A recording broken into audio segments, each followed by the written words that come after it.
Hello, I'm Coach Corey, and I want to specifically work on some sprinting drills. Drills that for athletes who are what I call remodulate your central nervous system to teach you how to sprint and run properly. I've gotten a lot of requests specifically to work on sprinting drills, but what I'm going to do probably within the next few minutes is have some of my athletes to model correct running form. Some of the things that we're going to focus on that you will see is how to run properly. We utilize the hurdles because the hurdles helps to put you in the correct form for running properly. A couple of things you're going to hear me talk about are wristy hips.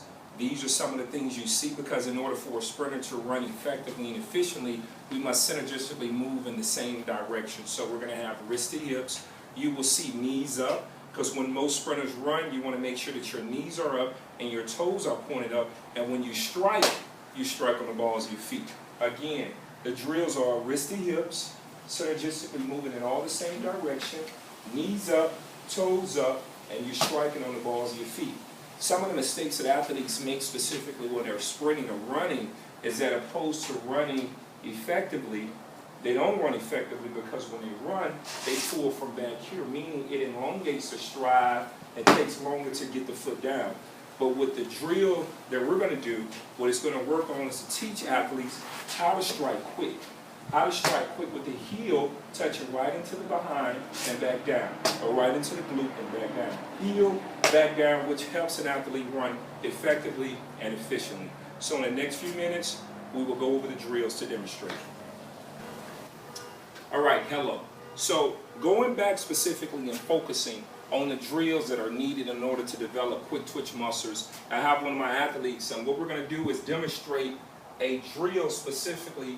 First of all, we're going to walk through the drill. We're going to focus on knee up, toe up, striking down on the balls of your feet, and we're going to utilize the energy of what we call the track of the ground to bounce back up. So we're going to come up, bounce, over the hurdle, bounce. All along, we're working on wristed hips, knees up, toes up, and we're going to isolate one leg. Okay, we're going to specifically work on that drive leg. It also helps to develop the hip flexor muscle. So we'll demonstrate now.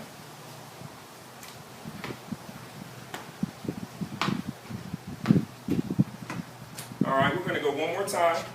We're going to ask the athlete to go one more time. And we're going to demonstrate again. Notice he has wristed hips, knees up, toes up. We're going to work on the next drill, which we're going to walk through the middle of the hurdle.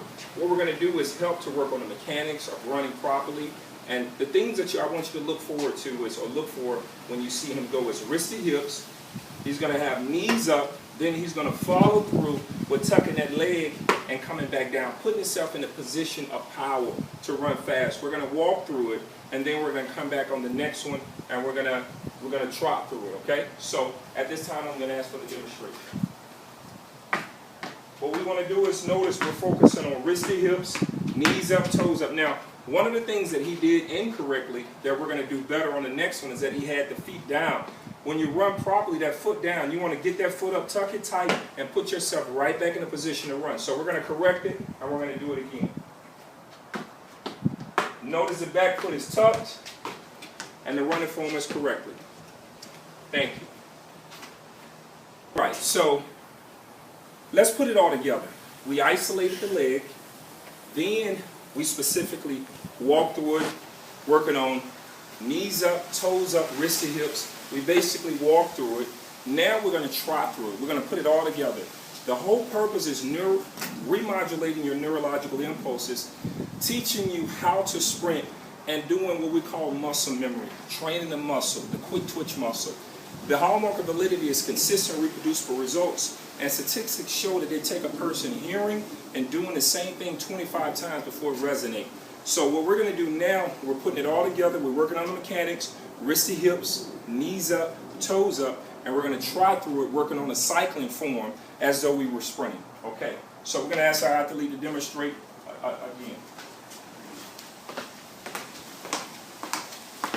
Okay, so notice the first time we were somewhat, it was a moderate trot. Now we're going to increase the trot or increase the turnover in between. Notice it's a cycling motion because as you sprint, sprinting is a cycling motion. We're making sure that we're landing on the balls of our feet and we're getting the most out of our activity. So we're going to ask them to increase the turnover in between the hurdles, and we're going to go one last time.